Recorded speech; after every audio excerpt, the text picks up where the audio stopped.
नवा रायपुर में आदिवासी संग्रहालय बन गया है।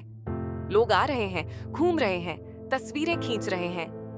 किसी ने पेन देवता की मूर्ति देखी, किसी ने पारंपरिक झोपड़ी। पर क्या किसी ने सोचा कि जिनकी ये संस्कृति है वो आज भी जंगल में भूखे सोते हैं? क्या एक म्यूजियम बन जाने से आदिवासी बच्चे की थाली भर जाएगी? क्या उस महिला को इज्जत मिल जाएगी जिसे आज भी जंगली कहा जाता है?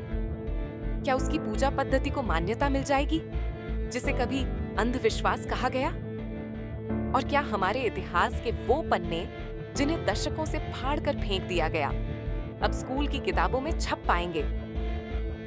हमारी संस्कृति को सजाया जा रहा है, लेकिन हमारे लोग आज भी मिट्टी में दबे हैं।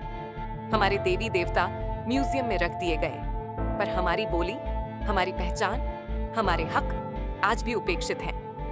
राजा शंकर शाह, रघुनाथ शाह, पारी कुपारलिंगो, दुर्गावती, वीर नारायण, क्या ये सिर्फ आदिवासी नायक हैं? क्या इस देश के भी? म्यूजियम बनाना गलत नहीं है, लेकिन म्यूजियम से आगे बढ़कर हमें इंसान को देखना होगा, उसकी भूख, उसकी आवाज, उसकी अस्मिता।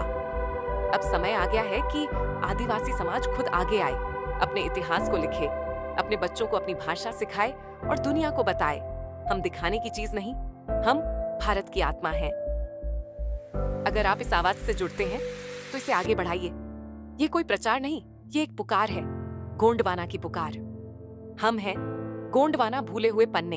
हमारे साथ जुड़िए अपने इतिहास को, अपनी अस्मिता को फिर से जीवित करने के लिए। आज हम देखते हैं रोड किनारे पोस्टर लगे हैं। एक आदिवासी बच्चा ढोलक बजा रहा है, एक युवती पारंपरिक वेशभूषा में मुस्कुरा रही है, किसी के हाथ में मांदर है तो कोई पेड़ के नीचे बैठा हुआ दिखाया गया है। पर क्या यही है हमारी पहचान? क्या हम केवल पोस्टर बनकर रह गए हैं, दिखावे के लिए सुंदर पर असलियत में उपेक्षित? सरकारी प्रोजेक्ट हो या कोई टूरिज्म कैंपेन, आदिवासी संस्कृति सबसे आगे होती है।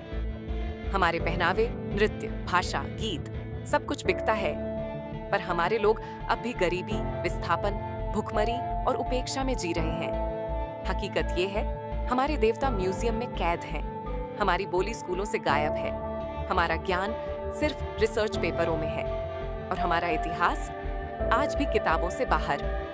कभी हमसे पूछा गया कि क्या हमें हमारी जमीन वापस चाहिए? क्या हमारी पूजा पद्धति को संविधान में पहचान चाहिए? क्या हमारी संतानों को अपनी मातृभाषा में शिक्षा चाहिए? नहीं पूछा गया। हमें सिर्फ फोटो में सजाया गया, कला में दिखाया गया और फिर भुला दिया गया। ये समय है प्रदर्शन से बाहर आने का। अब हमें पोस्टर नहीं, पॉलिसी में जगह चाहिए। अब हमें नृत्य नहीं, न्याय चाहिए। अब हमें सिर्फ स्मृति नहीं, सम्मान चाहिए। क्योंकि जब तक आदिवासी समाज सिर्फ सजावट बना रहेगा, तब तक ये देश आधा अधूरा ही रहेगा। हम लोक कला नहीं हैं, हम लोकतंत्र के असली प्रहरी हैं। हम सिर्फ परंपरा नहीं, संस्कृति की जड़ें हैं। हम कोई पिछड़ा समुदाय नहीं, हम हैं इस धरती के पहले निर्माता, पहले संरक्षक। अब वक्त है अपनी तस्वीर खुद बनाने का, अपने शब्द खुद बोलने का और गोंडवाना की चेतना को फिर से जगाने का। अगर आप भी मानते हैं कि हम सिर्फ पोस्टर नहीं, एक जीवंत इतिहास, जीवंत संस्कृति और जीवंत संघर्ष हैं, तो इस आवाज को आगे बढ़ाइए। हम हैं गोंडवाना भूले हुए पन्ने। हमारे साथ जुड़िए अपने अस्तित्व को फिर से पहचानने की यात्रा में।